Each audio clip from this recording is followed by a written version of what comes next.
ఓం నమో శ్రీ లక్ష్మీ వెంకటేశ్వరాయ శ్రీ మహాగణాధిపతియే నమః. ఉగ్రం వీరం మహావిష్ణుం జ్వలంతం సర్వతోముఖం నృసింహం భీషణం భద్రం మృత్యుర్నమామ్యహం. ప్రేక్షకులకి నమస్కారాలు తెలియజేస్తూ మనం మే నెలలో మన యొక్క రాశుల వారికి ఎలా ఉంటుంది అనే విషయం తెలుసుకుంటూ మనం మే నెలలో గ్రహాల యొక్క పరిస్థితి కూడా మనం తెలుసుకుందాం. మే నెలలో వృషభ రాశిలో గురుడు యొక్క సంచారం, కర్కాటక రాశిలో కుజుడి యొక్క సంచారం, కన్యా రాశిలో కేతువు, మీన రాశిలో రాహు, శుక్రుడు, బుధుడు, మేషరాశిలో రవి. ఆయన 15వ తారీఖు తర్వాత మరి వృషభ రాశిలో రవి యొక్క సంచారం. గురుడు వృషభ రాశి నుండి మిథున రాశిలోకి మే 15 నుండి ఆయన సంచారం. ఈ విధమైనటువంటి మార్పుల్లో మే నెలలో మన రాశి వారికి ఎలా ఉన్నది అనే విషయాన్ని మనం తెలుసుకుందాం. దానికి సులభమైన పరిహారముల ద్వారా మనం ఆచరించినట్లయితే తప్పకుండా మంచి ఫలితాలు ఉంటాయి. ప్రతి ఒక్కరికి కూడా వ్యక్తిగత జాతక ప్రభావం, ఖగోళంలో ఉన్నటువంటి గోచార గ్రహముల యొక్క ప్రభావం, 2 ప్రభావాలతో మనిషి యొక్క జీవన విధానం సాగుతూ ఉంటుంది. కాబట్టి మనం తప్పనిసరిగా ఈ గోచారము అంటే గ్రహముల యొక్క చారము. గ్రహాలంటే ఆకాశంలో వర్తమానంలో మే నెలలో సంచరించే గ్రహాలు ఎటువంటి ఫలితాలను ఇస్తాయి, మనం ఏ విధంగా చూసుకోవాలి అని భయపడవలసిన అవసరం లేదు. దానికి సులభమైన పరిహారాలు మనం ఆచరించి తద్వారా పాజిటివ్ వైబ్రేషన్స్ డెవలప్ చేసుకుంటూ మనం అనుకూలమైన ఫలితాలు పొందొచ్చు. ఇప్పుడు కూడా జ్యోతిషము అంటే బ్యాటరీ లైట్ల కాంతిని చూపిస్తుంది. కాబట్టి మనకి గ్రహానుకూలత ఉంటే సంతోషం, గ్రహాల యొక్క వ్యతిరేకత ఉన్నట్లయితే సత్ఫలితాలు పొందడం కోసం మనం సులభమైన పరిహారములు మనంతట మనం ఆచరించడం ద్వారా ఎక్కువ ఫలితం ఉంటుందని తెలియజేస్తూ మనం ముందుగా రాశుల గురించి ప్రారంభిద్దాం. వృషభ రాశి.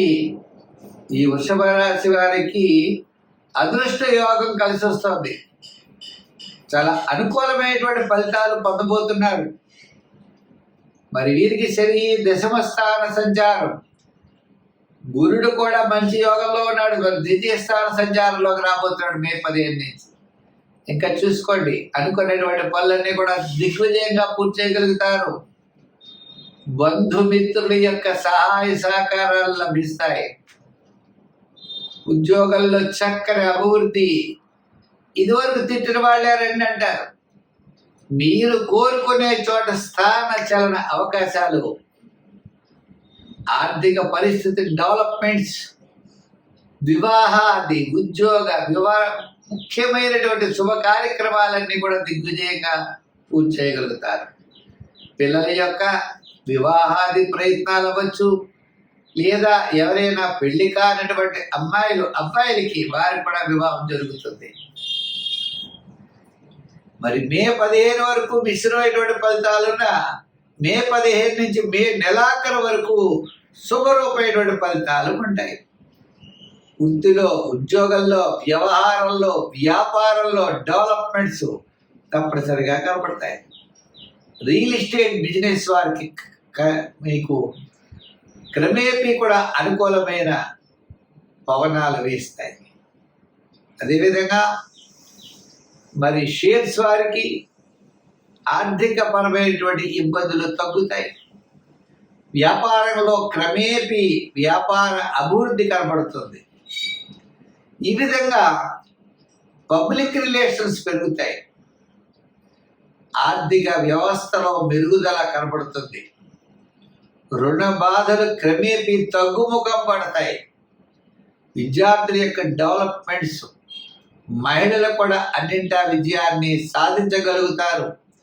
అనుకూలమైనటువంటి వాతావరణం క్రమేపీ మీ చుట్టూ మీకు ఏర్పడుతుంది. చికాకులన్నీ కూడా క్రమేపీ దూరం అవుతాయి.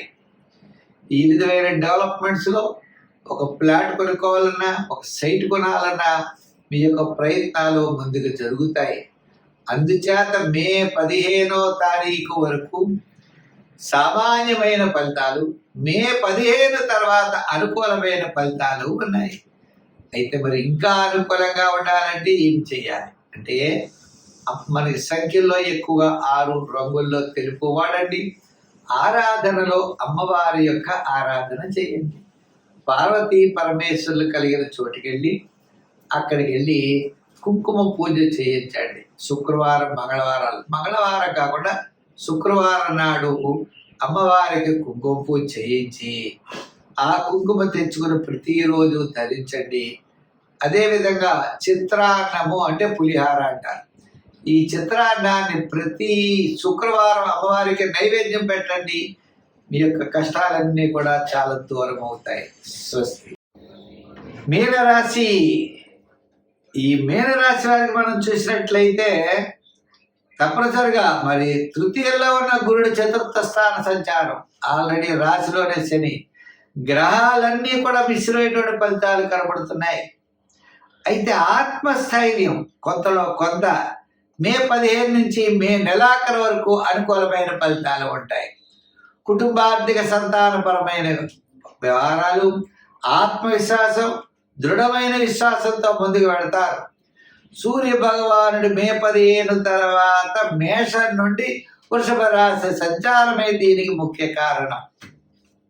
మిగిలిన గ్రహాలన్నీ కూడా చాలా అనుకూలంగా ఉన్నాయి. పంచమంలో కుజుడు, మరి సప్తమంలో కేతువు, జన్మంలోనే రాహు, శని, వీళ్ళంతా. అందుచేత ఏ పని చేసినా చాలా నిదానముగా చేయాలి. ఉద్యోగస్తులు ఉన్నారనుకోండి, అధికారులతో జాగ్రత్తలు తీసుకోవాలి. రాజకీయ నాయకులు కూడా మాట్లాడేటప్పుడు, ప్రయాణాదులు చేసేటప్పుడు, వృత్తుల వారు కూడా నూతనమైన వృత్తులు చేయకుండా సామాన్యమైన వృత్తులు చేయాలి. గోచార రీత్యా ఈ రాశి వారికి మిశ్రమైనటువంటి ఫలితాలు ఉన్నాయి. ఒక్క సూర్య భగవాన్ అంటే దృఢమైన మనస్సు, అదే మిమ్మల్ని విజయం వైపుకి తీసుకువెడుతుంది. ఎంతో శ్రమతో కానీ విజయం దక్కదు. సులభమైన మార్గములు ఏమీ పనికిరావు. మీ ఆలోచనలు చాలా కరెక్ట్గా ఉండాలి. మీ ప్రణాళికలు చాలా కరెక్ట్గా ఉండాలి. ఉదాహరణకి విద్యార్థులు ఏదైనా టెస్ట్ రాయాలి అంటే చాలా కష్టపడాలి. ప్రణాళికలు చక్కగా సిద్ధం చేసుకోవాలి. ఏదో అలా వెళ్ళి పరీక్ష రాస్తామంటే ఉత్తీర్ణత అయితే చెందలేరు. ప్రణాళికబద్ధమైనది ఏదైనా సరే ఈ రాశి వారు విజయం సాధిస్తారు. ఏ ప్లాను లేకపోతే మాత్రం విజయం సాధించే అవకాశాలు లేవు. అంతేకాదు, ఆర్థిక ప్రణాళికలు కూడా చాలా అవసరం. ఎంత వ్యయం చేయాలో, ఆదాయం ఎంతో తెలుసుకుని చేయాలి. కొత్త కొత్త వ్యాపారాదులు పెట్టుబడి పెట్టడం, కొత్త కొత్త ఆలోచనలతో ముందుకు దూసుకు వెళ్ళడం, కనపడిన వాడికి హామీలు సంతకం మధ్యవర్తిత్వానికి సంతకాలు పెట్టడం, మనం ఏదో చేద్దాం అనుకునేప్పుడు చాలా ఇబ్బందులు ఫేస్ చేయవలసిన పరిస్థితులు ఉన్నాయి. అయితే మరి ఈ గ్రహాలన్నీ ఇలా ఉన్నప్పుడు మనం ఏ విధమైన అనుకూలమైన ఫలితాలు పొందగలం? ప్రమాదాల నుండి మనం ఎలా తప్పించుకోగలం? మన అభివృద్ధి వైపు ఎలా వెళ్ళగలం అన్నట్లయితే సంఖ్యల్లో 3 రంగుల్లో గోల్డ్ కలర్ వాడటం, ఆరాధనలో నవగ్రహ ఆరాధన, నవగ్రహ ప్రదర్శన చేయడం, నవధాన్యాల్ని నవగ్రహాల దగ్గర ఉంచడం, అవకాశం ఉన్నట్లయితే శని భగవానుడికి ప్రీతికరమైన తిలలు దానం చేయడం, సమీపంలో ఉన్న దేవాలయాలు ఉన్నట్లయితే అక్కడికి వెళ్ళి శనికి మీరు నూనె ఇవ్వడం, ఇటువంటి చేయడం ద్వారా విశేషమైనటువంటి ఫలితాలు మీరు పొందగలుగుతారు. స్వస్తి.